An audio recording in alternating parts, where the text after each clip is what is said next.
Novel Dua Bunga Setangkai karya Cawica episode 82 Pak Sun.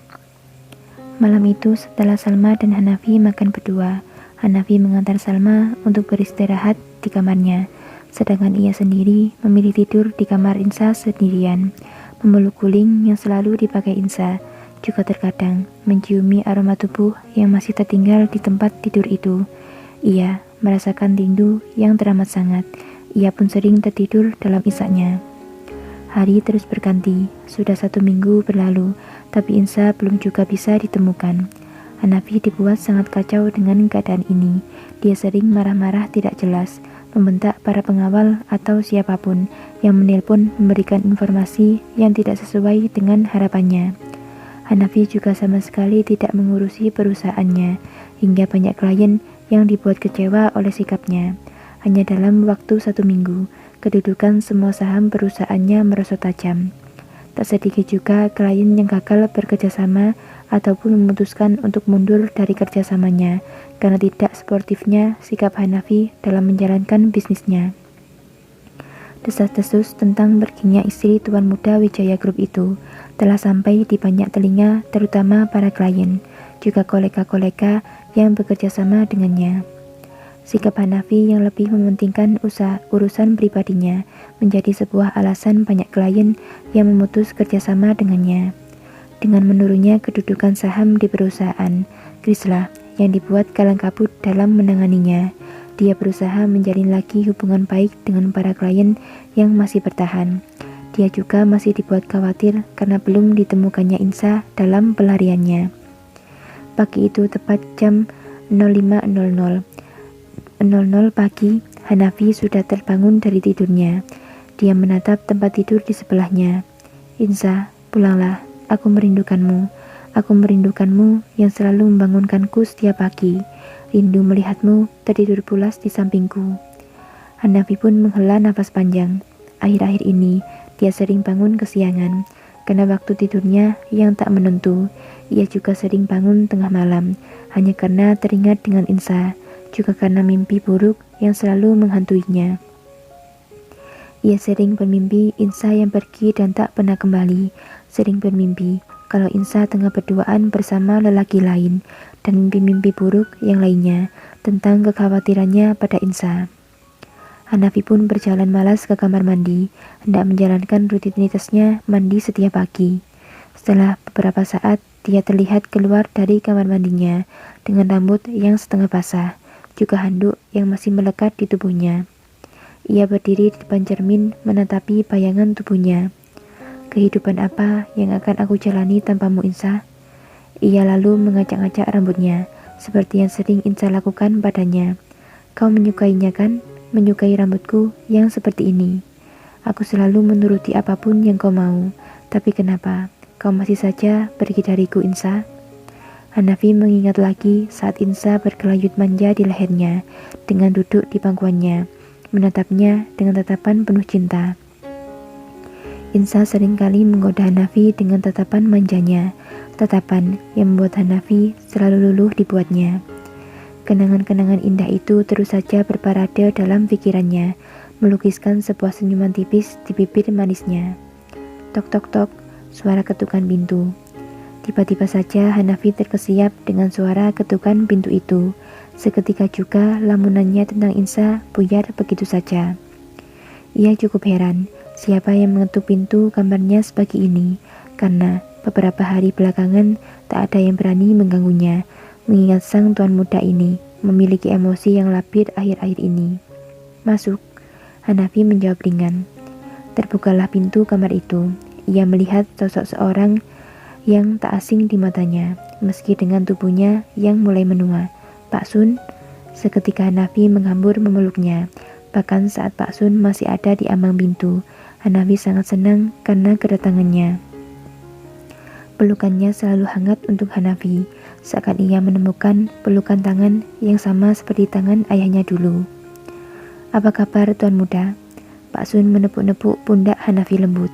Saya baik-baik saja, Pak. Bagaimana dengan Bapak? Hanafi tersenyum ceria. Untuk beberapa saat ia lupa akan kesedihannya. Saya juga baik-baik saja, Tuan. Mari masuk, Pak.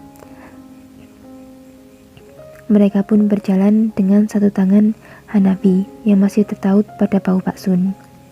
Hanafi memberikan isyarat untuk Pak Sun duduk bersamanya di tepi tempat tidur. "Bapak kesini pagi-pagi sekali.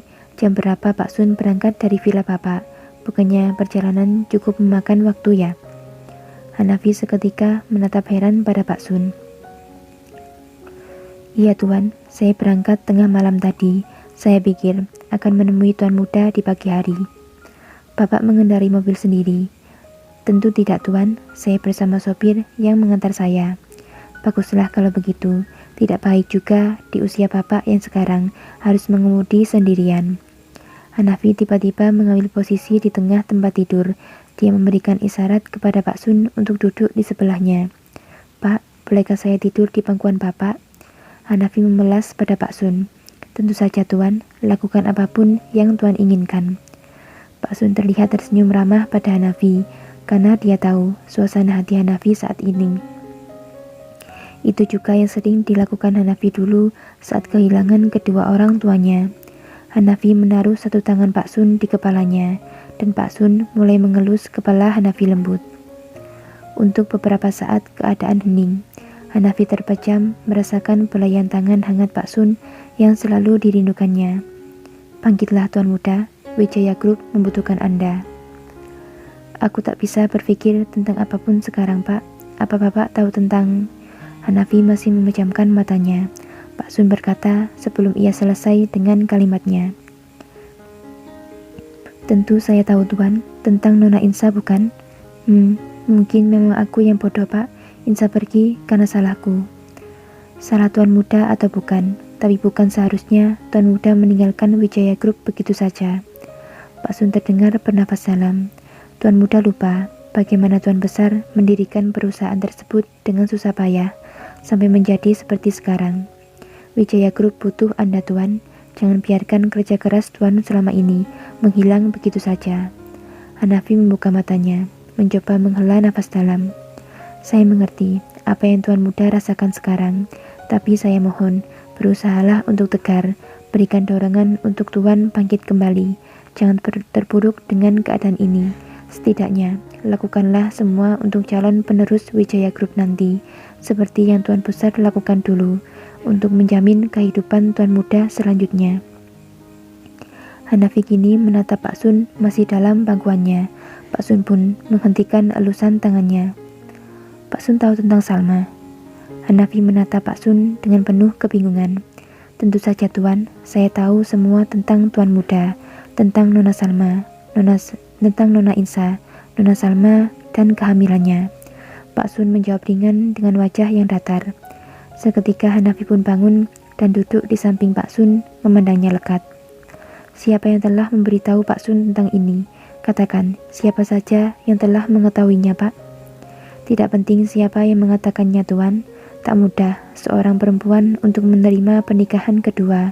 Itu mungkin yang membuat Nona Insa pergi dari Tuan." "Aku harus bagaimana Pak? Aku terjebak dalam situasi ini. Aku sangat mencintai Insa.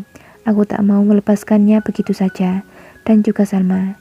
Dia sedang mengandung anakku sekarang. Aku tak bisa memilih satu di antara mereka." Hanafi kini mulai berkaca-kaca, mencoba menahan tangisnya. "Nona Insa tentu tak bisa menerima semua kenyataan ini Tuan. Dia butuh waktu untuk menerimanya, dan itu tidak sebentar. Seorang wanita tak akan rela membagi cintanya pada orang lain." Pak Sun sekarang mengelus-ngelus bahu itu lembut, yang membuat Hanafi semakin tak bisa menahan tangisnya. "Berlakulah adil Tuan, lakukan apapun yang diinginkan Nona Insa. Buat dia menerima keadaan ini pelan-pelan. Jangan memaksanya. Hati Nona Insa sedang rapuh sekarang. Dia perlu kasih sayang Tuan untuk menguatkannya kembali. Bangkitlah Tuan, berikan semangat kepada diri Anda. Anda harus bertanggung jawab kepada semua. Pada Nona Insa, pada Salma, maupun Wijaya Group yang sangat membutuhkan pemimpin seperti Tuan. Anda orang hebat, Anda kuat, Anda harus tetap tegar menghadapi semua. Percayalah pada kemampuan Tuan untuk menghadapinya." Pak Sun berusaha memberikan semangat kepada Hanafi yang sedang terpuruk sekarang. "Semua sudah terlambat Pak. Bahkan sekarang, Insa sudah pergi dariku. Dia pergi jauh, entah kemana. Bahkan aku tak tahu, bisakah aku bertemu lagi dengannya. Tak ada lagi semangat untukku bangkit.